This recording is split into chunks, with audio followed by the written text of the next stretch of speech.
The federal government alleges that they found 21 bricks, 21 kilograms of fentanyl, and $380,000 from Future's brother, Freeband Casino. Let's take a look at this video. We'll come back with some commentary.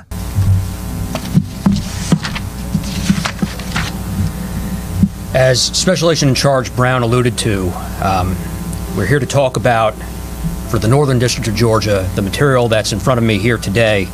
This all comes from an operation that occurred last Friday in Forest Park, Georgia, where FBI and DEA agents assigned to the HSTF arrested two men, Rico DeVille Bice, aka Casino, and David Estevan Montillo Diaz.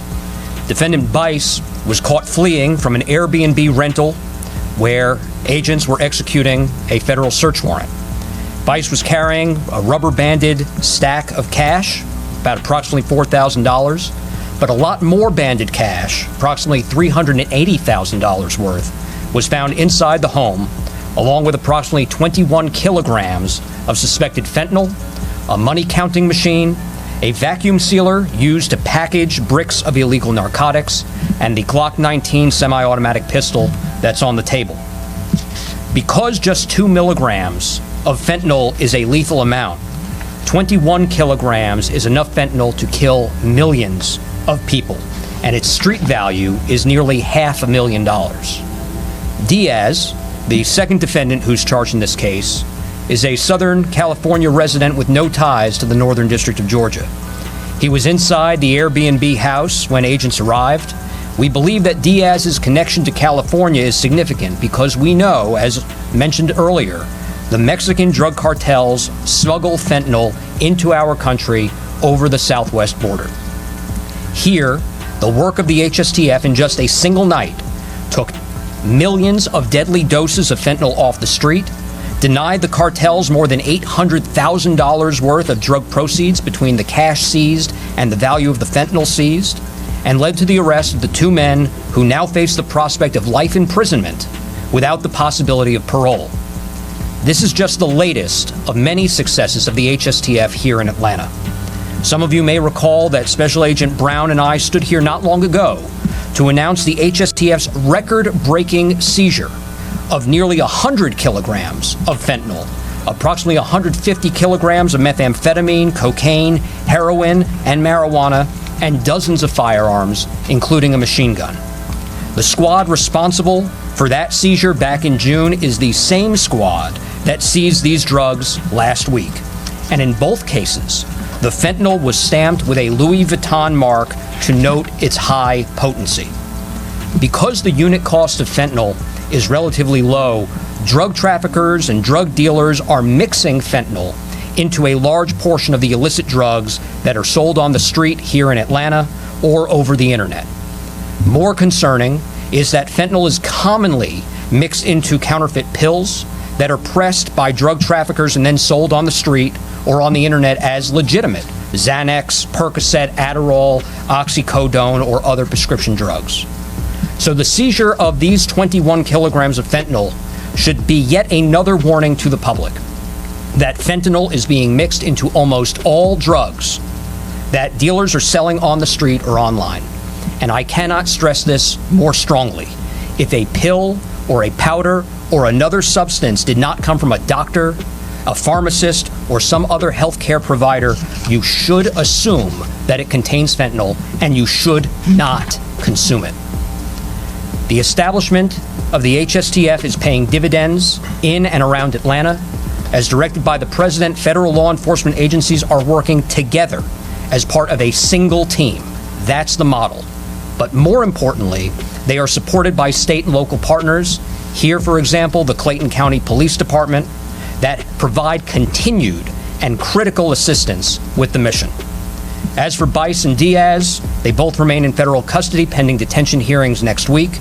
The prosecutors handling their cases will soon seek grand jury indictments to hold them accountable for their alleged wrongdoing. And with that, we'll take a couple of questions as a group before breaking out into breakout sessions as discussed before. Can you discuss how long you all have been working on this particular investigation and how these suspects, defendants, can find your way out? For that, I'm going to yield to my colleague, Assistant United States Attorney Thomas Forsyth, who's prosecuting the case. Thank you. This investigation is still ongoing, and so there are a lot of things that we are not going to discuss. But there had been a significant amount of work put into what happened on Friday night, what was seized, what you see before you. Can you sing along the 5 Pusha T records right now? His records. Yes. His records? Yeah. Name I love them. Pusha. Nostalgia. Oh, you was a Pusha T fan.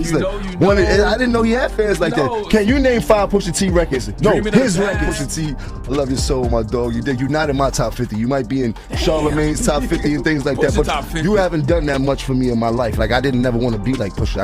I never had a Pusha moment in my life. I never thought, like, you dig? Like, where I'm from, niggas want to be like you if you was really that. Jim Jones been running his mouth again, and this time he picked the wrong legend to play with. Out of nowhere, Jim went on an interview and tried to rewrite history, saying Nas ain't really that influential anymore, that new rappers don't study Nas, and that his name don't ring out like it used to.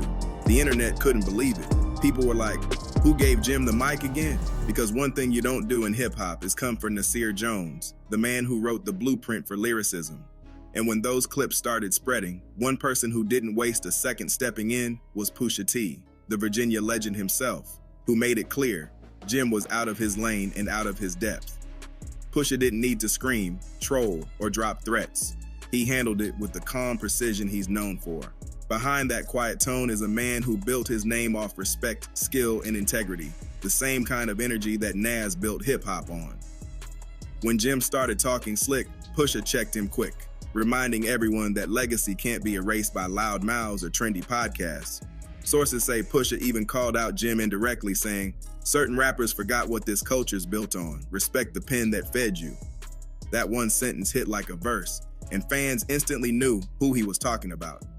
Now, this ain't the first time Jim said something wild for attention. Over the past year, he's been on a streak of hot takes, dissing legends like Pusha, Mesa, and now Nas, trying to stay relevant through controversy instead of consistency.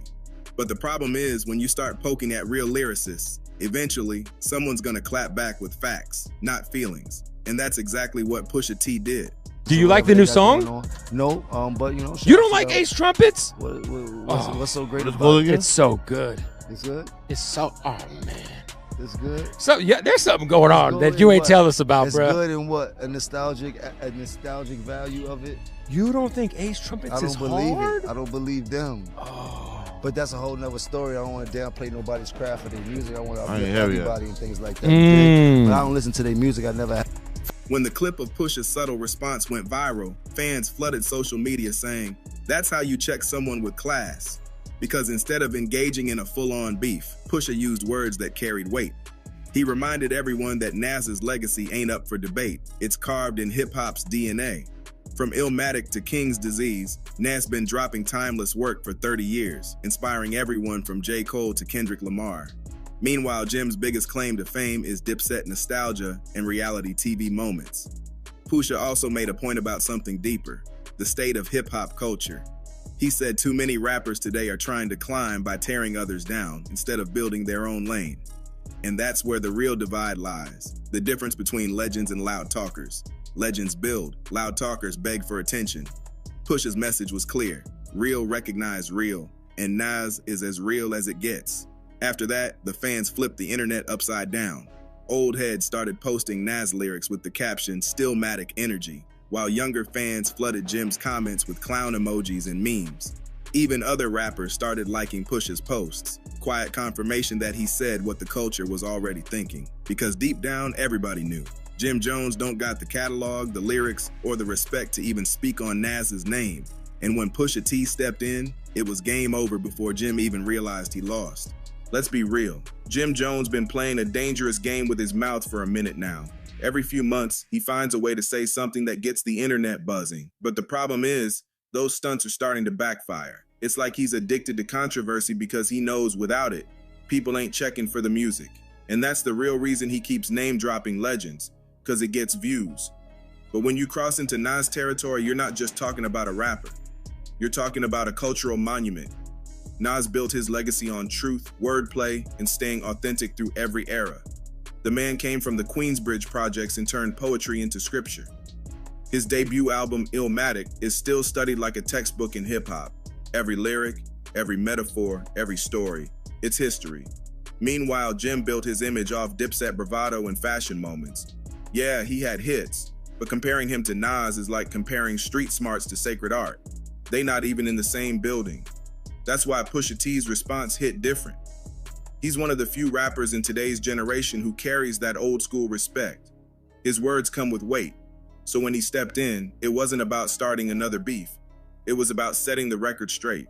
Insiders say Pusha had a private convo with Nas's camp before even speaking publicly, just to make sure it was handled right. That's how real ones move, quietly, respectfully, and with purpose.